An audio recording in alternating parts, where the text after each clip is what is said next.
what brought me here was going through burnout myself.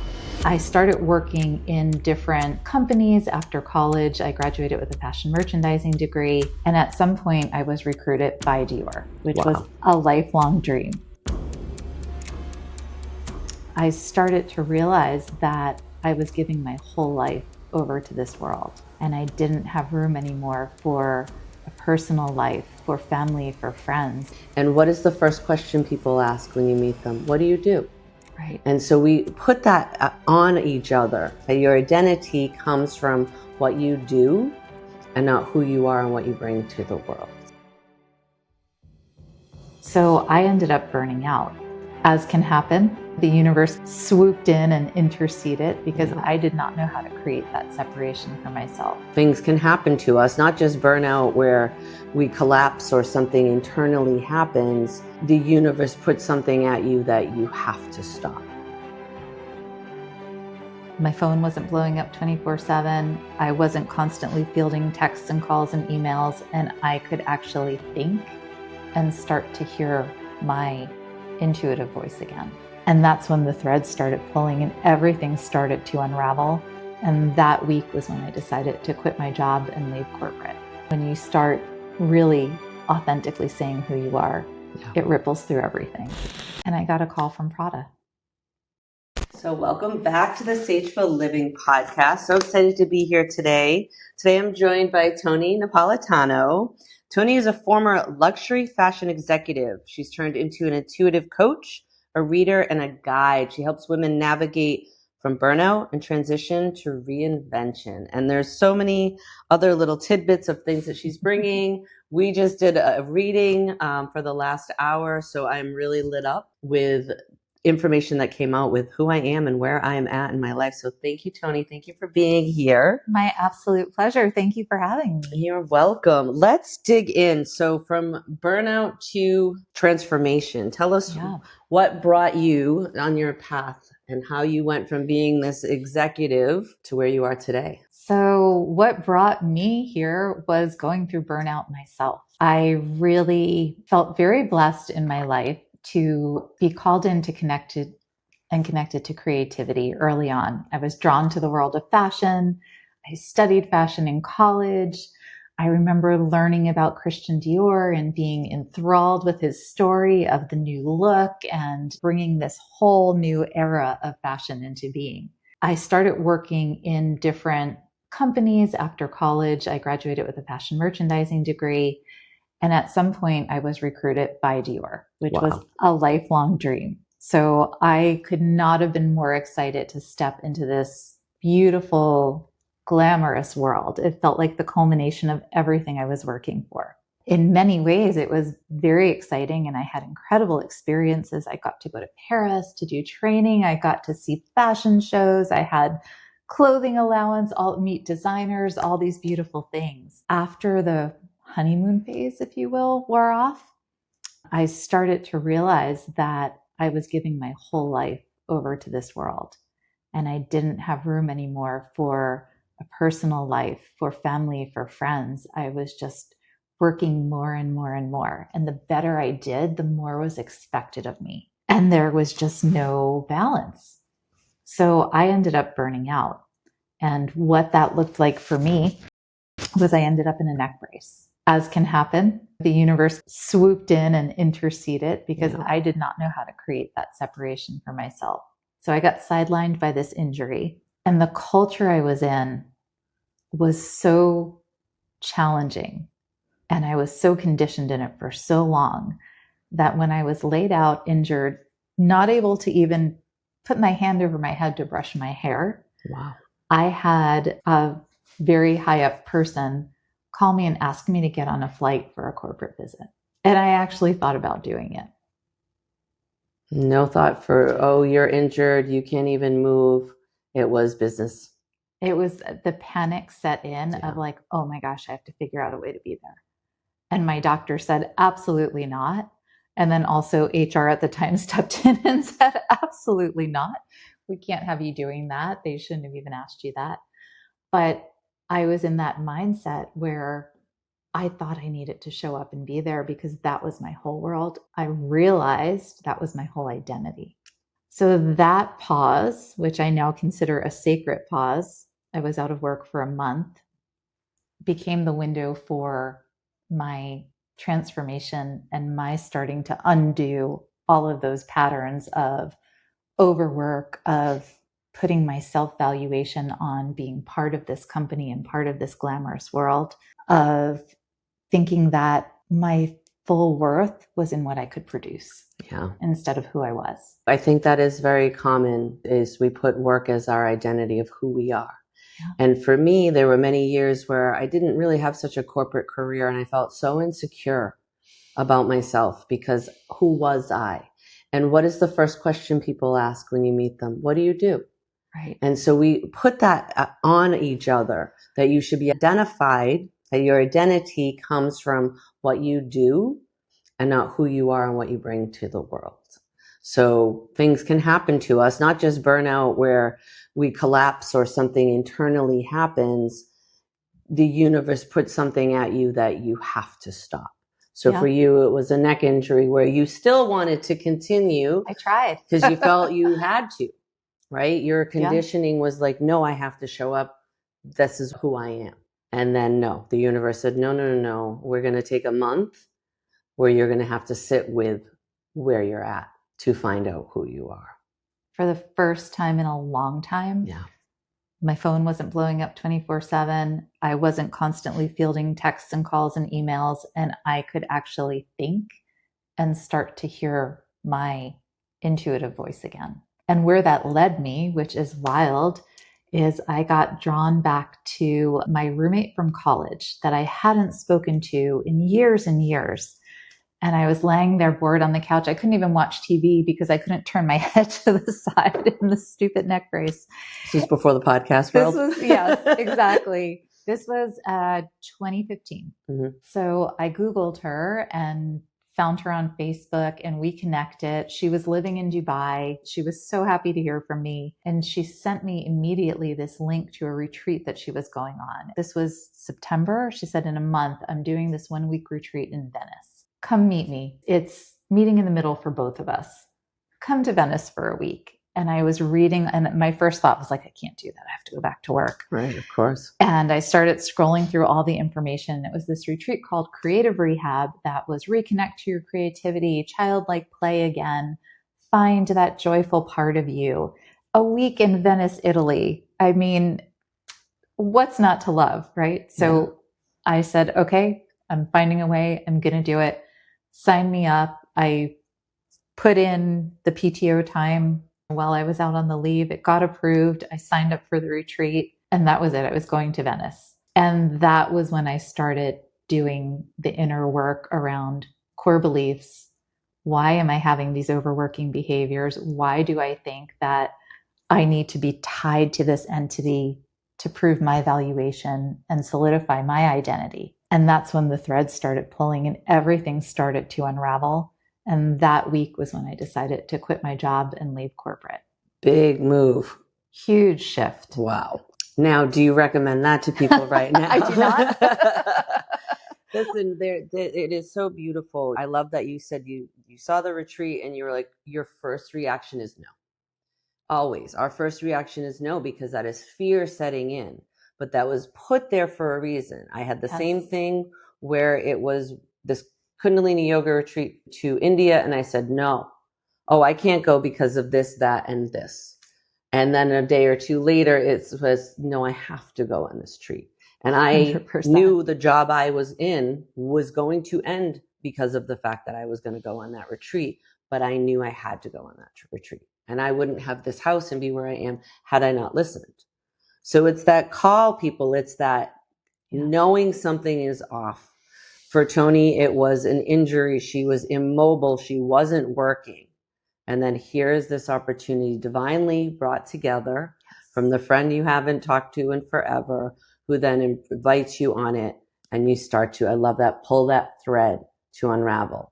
And that's really key, because it's not all going to happen overnight. We're not going to go on one retreat and solve all of our past and create our whole future but it's that opening and that pulling of the thread to start to unravel what the work is, what we need to do to become who we're supposed to be. 100%. Now, mind you, I thought at that time when I was quitting my job in that 1 week that I was just solving everything at once. Like, great, I'm going to leave. Something magical is going to show up and reset my entire life. And I'm going to just be this new healed person. And of course, no, it's just the start of the journey. The start of the journey. I'm going to tell you this here now so that you have that awareness for yourself. But very often, yes, we get very excited. And this is it. My new life is going to happen tomorrow. Yeah. So tell us more. What happened next? It was a very dramatic moment. We had the culmination, the closing ceremony.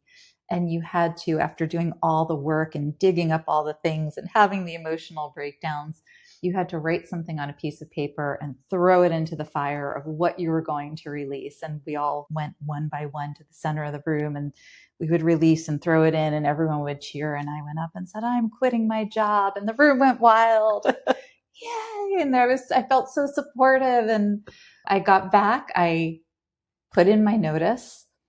They held me for several months because I wasn't going somewhere else. So I didn't want years of conditioning again. Not going to leave you high and dry on holiday. I'll, get you through this and then I'm going to step away. And they said, well, just, if you can be a little flexible so we find your replacement. And a month turned into another month. And finally, thankfully, I had booked another retreat in the beginning of April. So that was my hard line in the sand. It was like I had to have something to step out from because they kept holding me a little bit longer. And I finally just said, listen, I'm leaving to Bali in Australia on this date. So this is when it's got to happen. That was the next place in the thread to pull as I went to that next retreat. That was one of the best things that I have done that I could recommend if you are making a huge shift is I took myself out of my own environment. And that was wisdom that came through. It wasn't conscious, but it created that break instead of going from my everyday working routine to just this open space and not knowing what I was going to do or how I was going to do it. I put myself in another healing container. I like that. And Bali, well, you've been there, Susan, has an energy of her own that promotes healing and transformation and diving deeper into yourself. So I was intuitively in the right place and surrounded by other people that were also inspired to go deep. So that brought a lot of different awarenesses of exactly what you said. Who am I now without this? Yeah. And that was a lot to sit with. So I'm glad I was in a container that supported that. I don't know how that would have gone otherwise. It might have been an entirely different journey. I think if there's something local that people could maybe find would be a yoga teacher training that would be on the weekends that would at least give them that start of transformation and take them out of the container. Say if they feel like, oh, I could never go on a retreat to Bali, but never say never. It may not happen tomorrow. The universe doesn't know the timeline, but taking yourself out of your situation and putting yourself into a container. And there's something with travel and being in other countries and being with other people that are maybe going through the same thing, even if it's in Costa Rica, maybe it's even somewhere in North Florida, but it's removing yourself from your current situations, shifts in energy and brings a different perspective with you. And it's so beautiful to be with other people going on the journey as well. And their stories are going to be totally different, but there's a common thread that has brought you together. 100%. Yeah. And I do see travel as therapy. I do think being out of your routine forces you to be more present and aware. You have to stop and look around and see where you are. Notice your surroundings. It just brings a different level of clarity. Yeah. It doesn't have to be Bali. It's a beautiful place to be. But like you said, any kind of new situation is going to create a different energy for you. Okay, so was this really the leaving of the job at that point? I thought it was. I did get pulled back in. So I did spend a year doing deep internal work, doing energy work, doing yoga, going to any kind of transformational experience that I could find. I was searching for answers. Yep.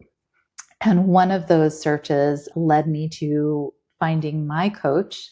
At that time, I had not really worked with a coach before other than on retreat, but I met this amazing woman, Jennifer Grace, whom you also know. Yep. And I took her program at the time that was called CIJ, Creative Insight Journey. It's now called Clarity Catalyst. Beautiful. That 8-week course was life-changing for me. And I really thought signing up for this course, in the end of 8 weeks, I am going to know my new purpose, my new work, how I'm going to bring this all together, how I'm going to show up in the world now. I had some beautiful insights in that course. It brought me to a completely different place within myself of understanding the subconscious programming that had been running for so long and really cracking my heart wide open in ways that I had never imagined. I realized that I had had some physical abuse in childhood that I hadn't talked about to anybody. It was the first time I acknowledged that to myself or to anyone else. And just that shift was so seismic in my world, right? When you start really authentically saying who you are, it ripples through everything. Yeah. I almost felt, or not almost, I did feel like at that point that I was a bit of a failure because I had given myself a 1-year runway to figure things out. And what I called my happiness fund was running low. And I needed to start working again. And I got a call from Prada. And the way it showed up was so aligned and strong that I knew this was the direction I was going in. I knew I was meant to be there, but I was also going through this internal struggle of I left this world. I stepped away from this. What am I doing? Am I crazy to even think about this? But I loved everyone I met, everyone I spoke to. It showed up so clearly. I felt like there was a reason I needed to be there. So I took it, and I was going through those conflicting feelings for a while, but it also felt right. So I got pulled back into retail, and I thought, well, here's my opportunity to do it differently, right? I've done a year of healing. Maybe the difference is me. I'm going to show up in a different energy, and it's all magically going to transform and be this whole new world. That didn't happen. Within the first year was lovely. I had an amazing leader, which makes all the difference. And then some things started to change internally, and it became the grind again, where we were just getting pulled into doing more and more with less and less. Right. And you said, wait a second, here I am back again where I was, where I came out of this. I was getting away from this. Now I'm back. Now I'm back. And then what's next? The pandemic hit. Game changer for everyone. And funny you talked about it. In that moment, I was going through yoga teacher training because I was trying to find something for myself while balancing that other world. So I was getting my 200-hour certification and completed that at the end of February 2020. So I went through my final transformation point of that and got certified right before the pandemic started. Wow. And I was starting to think about leaving again, and probably would have left sooner if everything didn't happen. But I felt very loyal to my team and didn't want to leave them high and dry in the middle of this uncertainty. So the pandemic hits, and suddenly I realized why I was there. We're shut down for a retail business, right? Your business is in the store. If there's no stores running, there's no place for one-on-one contact with clients. Obviously, it's different now, but at that moment, no one knew how to navigate that. They were not set up for an online business. So this whole world that we have now didn't exist. So we suddenly had a whole population at home, captive audience, being paid. They didn't lay anyone off to their credit. Oh, wow, that's beautiful. They really took care of the people, but we didn't know what to do with anyone. And my CEO called us in and said, does anyone have content or programming that we can use to support the people at home right now? Because we're paying them, and also mental health wise, it's not good for them to just be doing nothing. We need to keep people busy and engaged. And I was the only one that raised my hand. I had been trying to bring to them mindfulness work, creative insight journey, all of these different proposals, because I saw the burden on people living unbalanced lives, being in stress, being under pressure to meet goals and perform. And I thought, wow, we could really move the needle with mindfulness work. And no one was open to it. It was a very conservative company. They thought it was too new age, woo-woo, all the stereotypical things. Suddenly, they needed something to support people. And I believe being there at that exact moment is the only reason why they were open to this work. Called Jennifer Grace. I said, I want to pitch this. I've already told my CEO about it. Let's put together a proposal. I really think this could be helping people right now. And that's what happened. And we brought in, it's now called Culture Catalyst for the corporate side, but we brought that into Prada and we co-led it through the ranks. It was offered to managers and associates and corporate. So pretty much anyone that wanted to join in could do it. They were given 8 weeks of Culture Catalyst. Oh my goodness. So how many people went through it? I want to say we had a few hundred overall. What? Between the live sessions and the recordings. Amazing. Yeah. I mean, what a reach. Any stories from any of the people that did the program? Did people change their lives, the directions that they were going? So there were some interesting ones. I definitely had a lot of people on my team, especially. My team was very invested because I would bring some of these practices before we were officially doing it. I was doing things with my team on our weekly calls and store visits and things like that. So they were more open to it. And if you think we had a few thousand people, right, in our zone across the country, only a few hundred people were engaged in it because it was voluntary. But it was a big portion of my team took it. I had a lot of people come to me afterwards when we were dealing with the reopening of stores and what that looked like with people waiting online and the fear around the illness and the masks and the 6 feet. Yeah. I mean, and there was so much fear out there at that time, saying that it really helped them, the tools that were given to get through those situations, to manage their fear and anxiety, to be able to be present for themselves and their teams and the customers.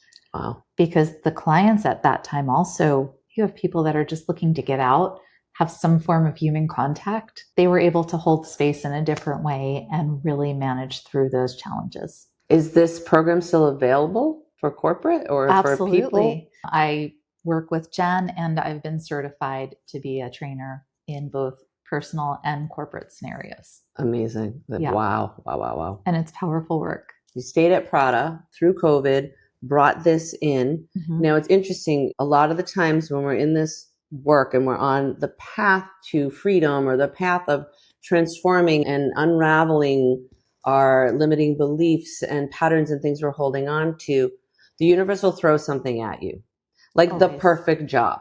And it's like, wait a second, this is the perfect job in my past. This isn't the perfect job of where I want to head. So it's finding that discernment. Is this really the right thing?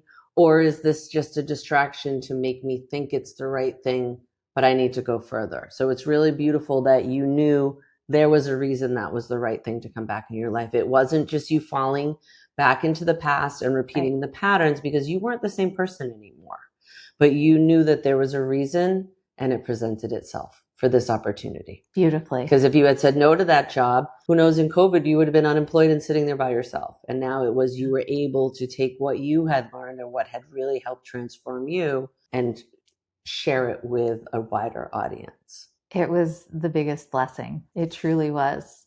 I have no doubt that's why I was there at that moment.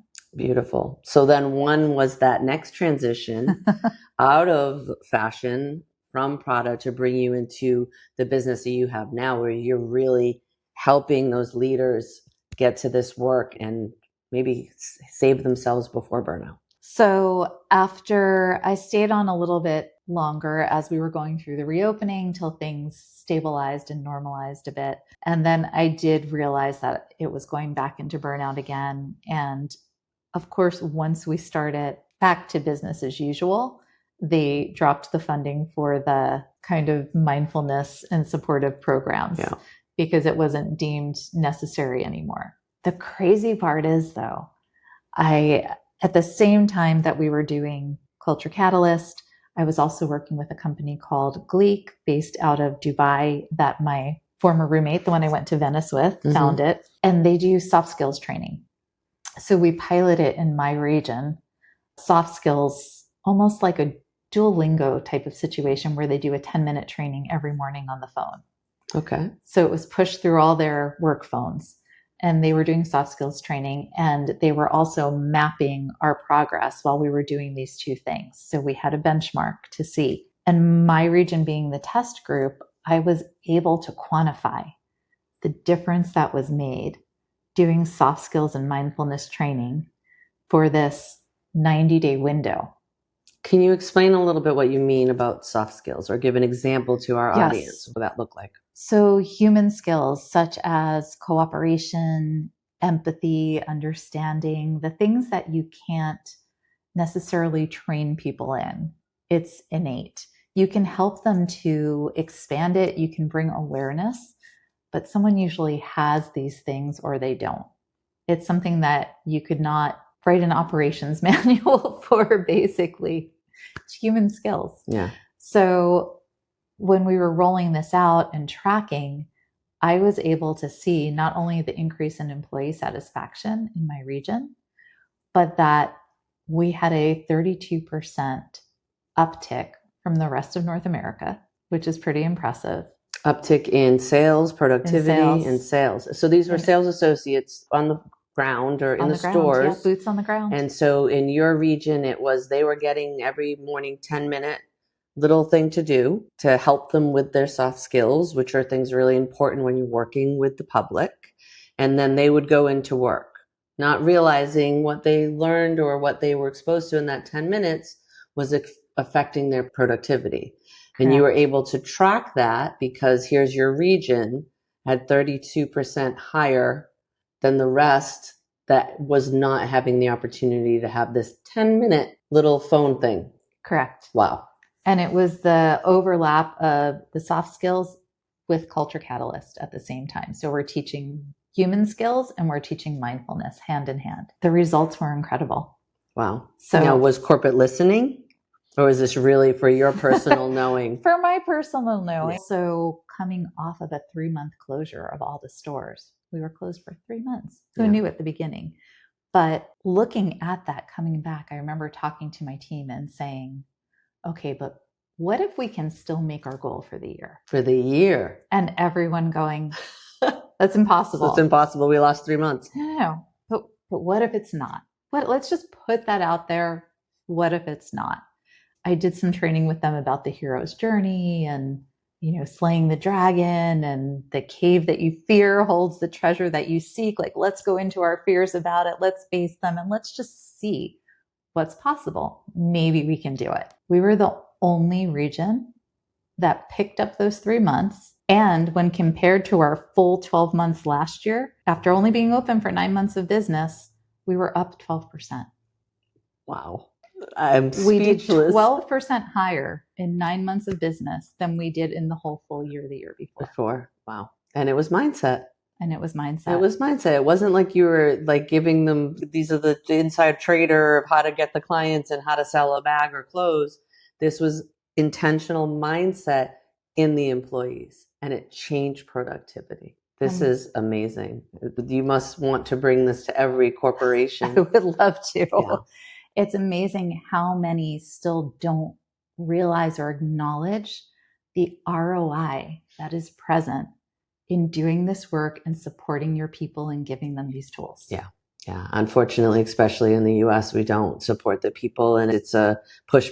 Just like you said, an executive asking you to travel when you're in a neck brace and can't even turn your head to look sideways and thinking, no, but she needs to get on this plane and get here. And that you were like, yes, I have to, because it's conditioning. It's that the patterns, it's the conditioning, it's what's told to us, it's what we believe is the way. But if we can, and this is other countries do this, they focus on the happiness of the employee and they get more productivity. We're not just a number. We are actually a human being. Yes. We are a soul. We have bigger purposes. We need bus drivers and we need bartenders and we need wait staff. But everyone is still a person and needs to have a groundedness and a happiness within to do better in the world and to give more. And a balance. Yeah, balance. Love, order, and balance. And there's people that love doing this job, Yeah. that love connecting with other humans all day. They're not selling because they necessarily love selling. They love that element of human connection, of conversing, of listening to what the client actually wants and how they can help them find this little thing that's just fun and makes them happy. Yeah. So everyone has a sacred calling in what they do, but where they lose it is when we're constantly asked to give more and more and more. It's like, oh, great, you did this. Okay, let's get this much more out of you. And then it starts to feel like they're being drained instead of filled up. So we went through with the program, Yes. this productivity, which I'm sure the higher ups were like, great, good job, your region. Keep doing it. And when did you know it was time for you to step away? That you had, again, brought the work you did back into the fashion world. And now, when was it time to create something new and safe for you to step away and create something new? I had very fortunately also had the pleasure to meet my husband, my then boyfriend, that prior year while I was going through all this, and our connection was growing and deepening. So I was really starting to have more of a focus on wanting that private life and that balance, where before I never placed a priority on that. But now I found this amazing man through just kismet and being in the right place at the right time. And that really became a greater priority for me. And when I wasn't finding that balance, when I was being pulled really more into giving up more and more of my own time, that was a boundary for me. And I just knew it didn't feel right. I was feeling drained again. I was feeling unhappy and dissatisfied. And that's not how I want it to show up for my team and my people. Right. I owe them my good energy if I'm going to be there. If I can't be there in that spirit, then I need it to bow out. Again, I put in my notice without a plan. Disclaimer, don't recommend. Not recommended. And we've said this before on this podcast, is that when you get on the healing journey, it doesn't mean tomorrow you're going to go and be a healer. We bring these modalities to people so they can help themselves. But we find a lot on this path that people do a retreat, they do a teacher training, they drink medicine, and oh my God, they're going to go heal everybody else. They've done one family constellations and changed their lives, and now they're going to facilitate. You knew that happened to you. You were like, oh my God, I did this one retreat and I'm going to quit my job and then everything is going to fall into place. No, what you found out was you just started to pull the thread. All right, we have a lot of unraveling to do of our own healing work. And we're seeing that in the facilitator we're doing with family constellations, that everyone is so gung-ho to start doing exercises together and practicing, but they haven't started to pull that thread. They haven't started to unravel their own things that they need to open up to and heal from. I think a lot of us don't realize or think that we all have trauma. And maybe trauma can be deeper. You suffered some abuse as a child. I did not suffer abuse as a child. And maybe my trauma was a little bit lighter. I suffered anti-Semitism. I felt very alone and very isolated. But it's still things that are stuck in my body and are affecting who I am in today's world and how I have shown up in life. So it's that unraveling. So again, back to where we were, don't quit your day job. Don't quit your day job. It was right for me, but that doesn't mean it's the right path for everyone. Especially today's world. I trusted my intuition. Yeah. And I'm lucky that I have had a very strong connection to my intuition all of my life. I did put that on the shelf a little bit when I was in corporate. And I think part of what happened in those retreats when I started pulling the thread is this is what started to come back in. So I was feeling much more strongly guided by that inner knowing. I grew up with a very intuitive grandmother who was a reader. She used traditional playing cards as her method to connect and would do readings for people. And she taught me at a very young age. So I grew up with this. Wow. I moved away from it when I started getting into the corporate world because I just lost that time. Yeah. So I wasn't investing in my spiritual development and my intuitive gifts anymore. When I stepped away, actually, when I went on the Bali retreat, I started reading again for the first time in a very long time. And it felt like the floodgate just opened. Yeah. So when I stepped away from Prada, I had this knowing that I was leaning more in that direction. And I thought, okay, well, I'm now certified as a yoga teacher. I can do readings. I'm feeling more called to this work. So I had a vague idea of how I was going to start serving, but it wasn't fully formed. But I took the leap. I trusted my gut and I jumped again. Building the plane while you fly it. I love that one.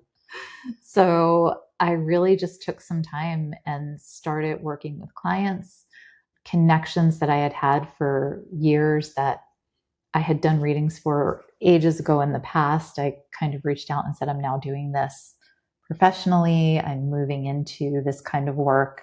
I got a job as a yoga teacher and started doing these different things. And it was a hard rebuild. Yeah. As much as it felt great emotionally and spiritually, it's also very scary to go from a stable corporate salary into this kind of unknown week to week of what's coming in and just being in that place of trust. Yeah. Again, I gave myself a long runway. I knew that I was probably going to jump ship again and pull the trigger. So I was saving and preparing for this.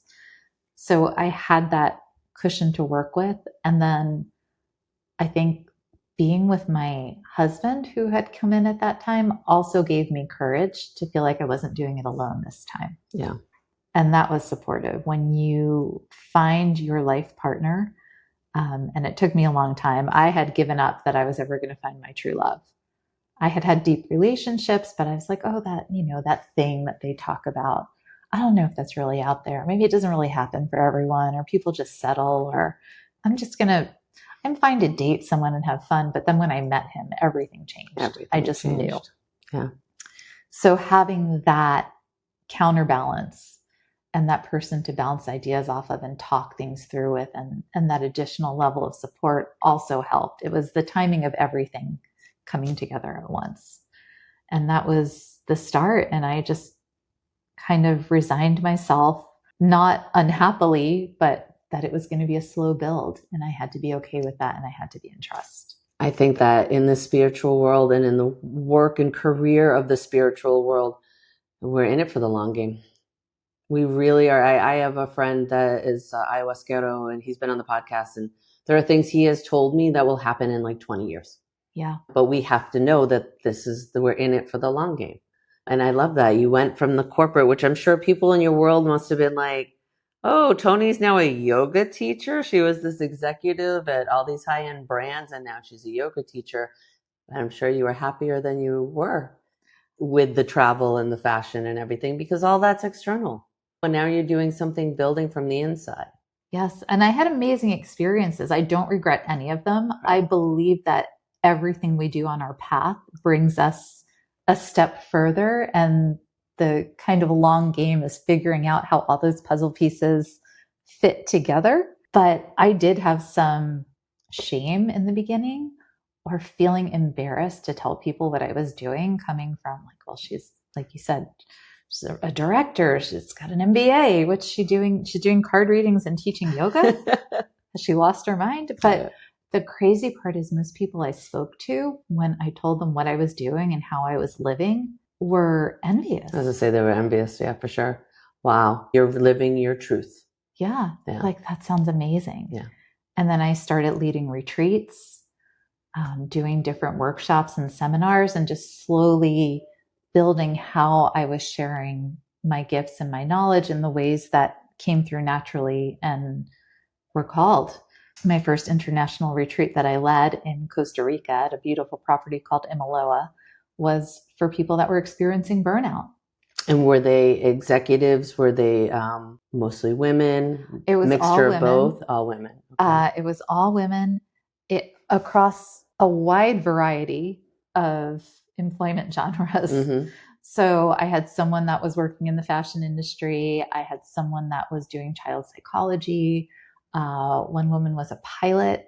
One was a CFO. All different aspects coming together, but they were all in some kind of phase of burnout. What is so amazing and what's coming to me is, yes, we have to go on the journey. And you had to go on that corporate journey and have your MBA and everything, because you need those skills to then see what you needed for work and where you were going, what was happening, the burnout happening, going through then the transformational work. So now you bring it all together. Yeah. Like that's what I look like for me too. I had this business background and I have a master's degree and I've worked in all these different industries. Yeah. And then I took 10 years going deep down the spiritual path and the medicine path and all these modalities and all this work and these retreats and all these unfolding. And I thought that my life was going to stay there. I wasn't going to function in what we call the 3D world. All my friends were in the 5D. All my friends were healers or whatnot. And then in the last couple of years, it says, no, you have to take that past and all those experiences are a piece of the puzzle. And now use your skills and your business acumen to bring it to the world. And to not to help us. We're here to help people, but we're not here to heal people. Correct. We're here to help them heal themselves. Right. So bringing it now forward and your culmination of bringing that all together. And it happened organically, didn't it? It happened very organically. Yeah. And then I had another piece layer in this past year. Tell me. Which was completely unexpected. I've been doing the coaching work. I've been doing Clarity Catalyst, Culture Catalyst, readings, one-on-one work with clients. And suddenly this past year, I had 3 people that were very dear to me simultaneously in different high-ranking roles in the fashion industry go through job loss due to corporate restructure. And these were women that were at the top of their game, that were being told they're doing an amazing job. They're getting raises and stellar performance reviews every year. These are not people that are being told, if you don't do better, your job's going to be in jeopardy. No, they were doing amazing. All of a sudden, a new CEO or a new leader comes in and they just start looking at numbers on paper. And these were senior leaders who were there for many years. One woman was with her company for 12 years and they got restructured out because they wanted to cut cost. It was devastating for all of them. And they didn't know each other, but I'm talking to all of them separately and they're all going through this huge trauma, all feeling shame and guilt. Like, did I do something wrong? Feeling despair and disloyalty because they felt like their company was a family. Right? I've given my life to this. And you just looked at me as a number and cut me out. And they were all single. They were all where I was when I was in that heyday of corporate because their whole life and identity was around their job. And all of a sudden they're left with nothing.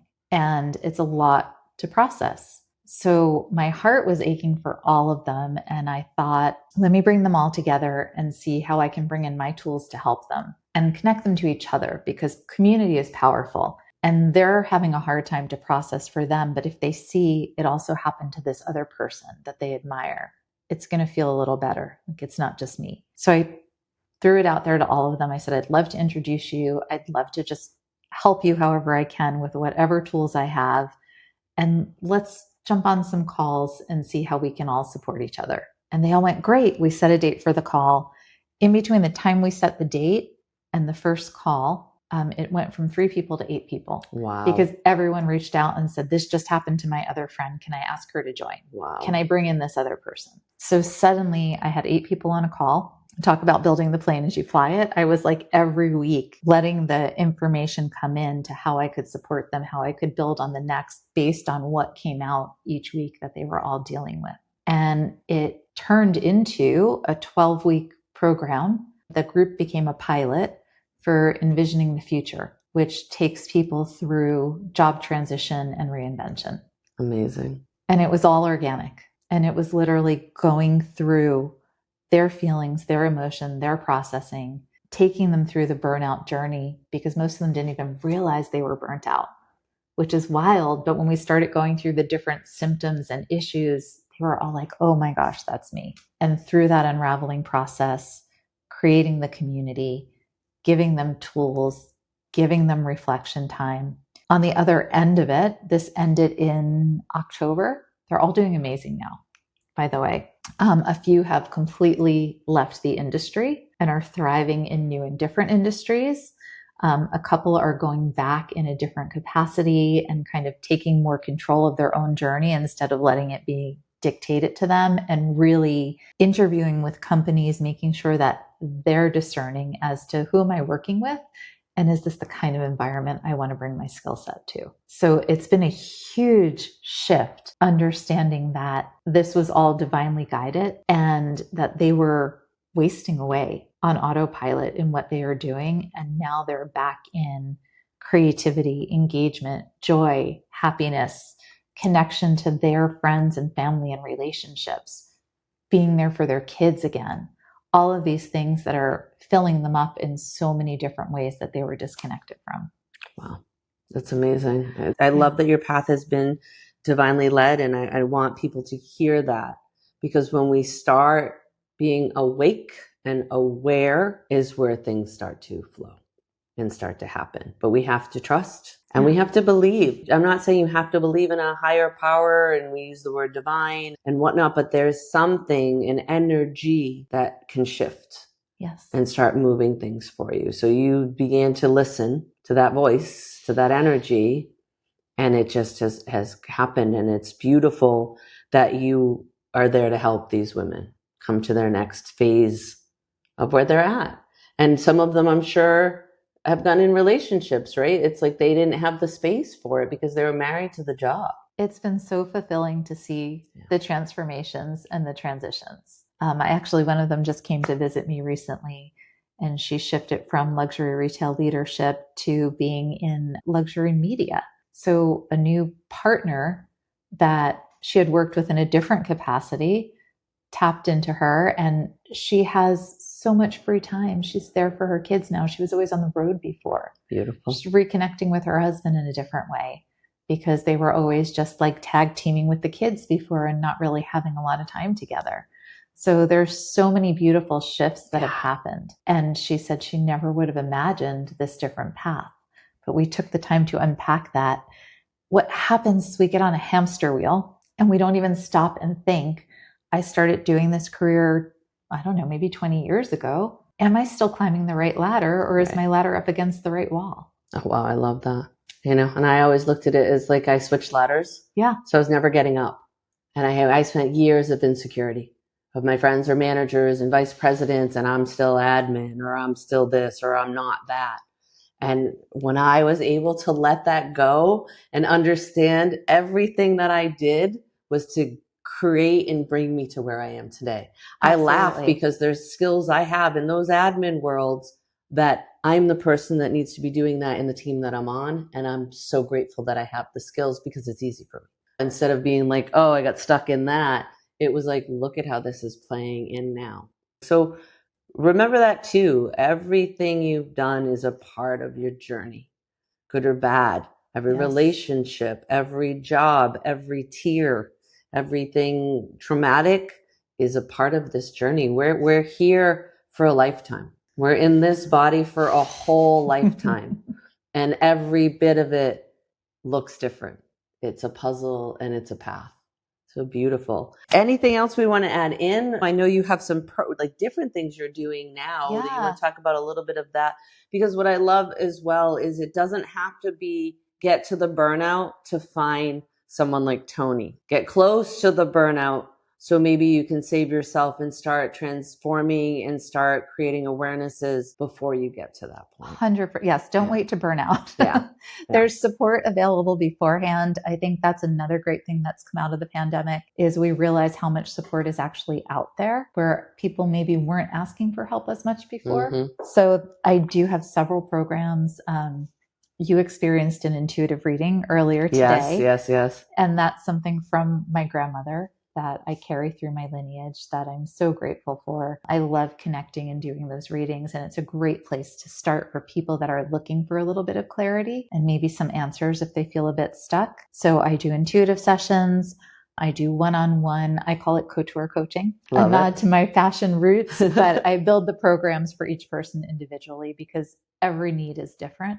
So it doesn't look the same for any two people. I do teach Clarity Catalyst and Culture Catalyst, which are incredible transformative programs as we've both experienced and we talked about earlier. And my newest program is Envisioning the Future. So this is for people that have gone through either being phased out or let go from jobs or about to do that that big leap like I did and have some concerns about making a big transition. So this supports through any kind of huge job transition and reinvention, and can be proactively supportive if you know you're going to do this and want to make sure you're setting yourself up for success through the process. Amazing. And then also I'm leading a retreat back to Bali. Back to Bali. Where it all happened for me in October, to this incredible property that is on an energetic vortex and a nature preserve. And for me has been a magical place.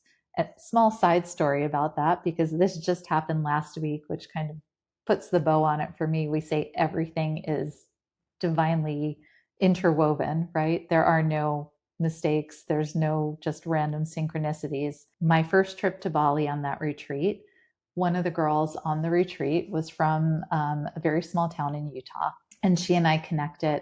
And she's one of the first people I did an intuitive reading for when I started opening that back up. And I remember sitting there and telling her about this person that was going to come into her life. So we stayed in touch. She has come to visit me.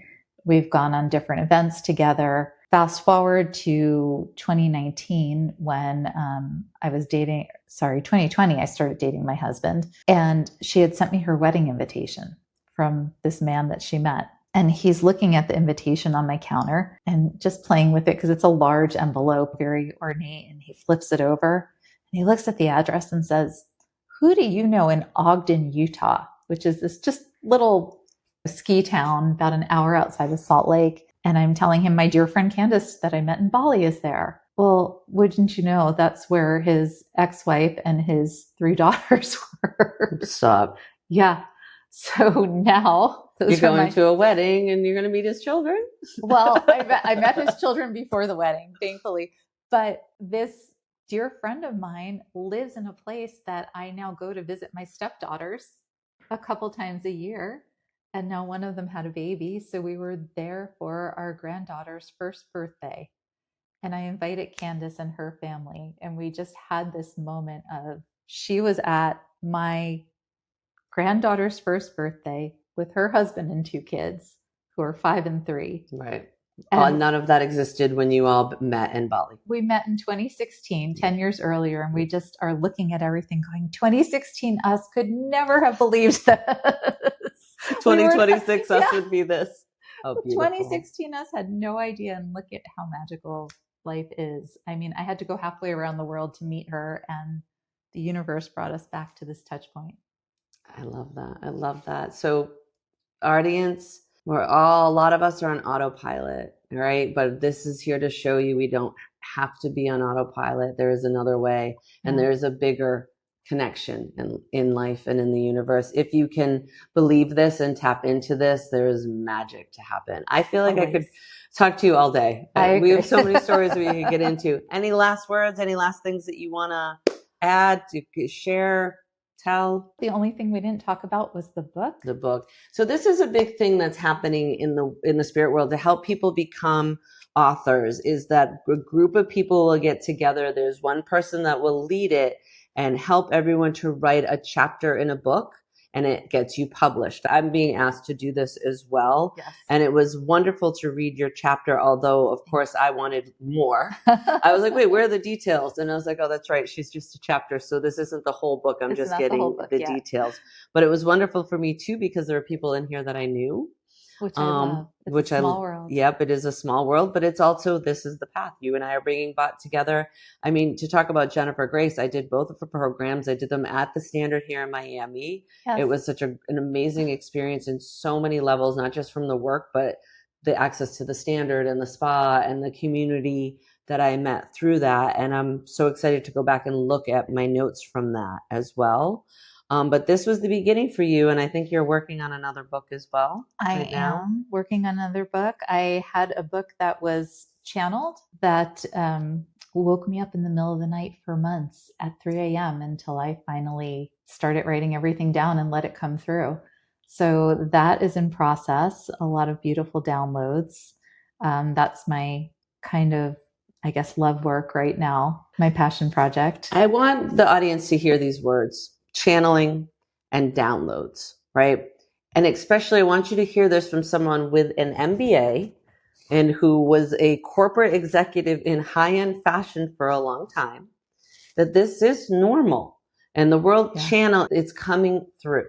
Okay, who knows where it is coming from? We can all speculate it's God, it's spirit, it's your higher self, it's your ancestors, but it is information that comes through. And we use the word download because it is. It's like it's coming from here and being downloaded into your operating system. Think of us as a computer. All right. And then it is up to you what to do with that information. You, every night we're waking up with this information, and you realize at some point it's because you're supposed to write it down and share it with the world. So there are a lot of things out there that are channeled. There are books that are channeled. There are modalities that are channeled, but they're coming in for a reason, and it is your responsibility to get it out to the world. I was told the other day my son is an idea man. So he's a million ideas, but he can't execute. And I said, that's okay. I had a friend like that all the time. He would call me and said, you should do this because I thought of this and you should create this. And it was like, I'm not the person either. But he's being given that information. There's a lot of other people being given that information. Someone will execute it. Yes. So when you're channeling, and I've been doing this recently myself, I've been around a lot of channelers for a long time. I'm starting to get messages and things coming through. You're not crazy. You're not crazy. You're not crazy. These are not voices in your head. You're not schizophrenic. You're not bipolar, but there is a higher consciousness coming through you. You are a vessel of this higher consciousness. So don't be afraid. Find people like myself and like Toni that are here to support you on this journey of pulling that thread. So thank you. Thank you so much, Susan. This has been so beautiful. I'm really excited.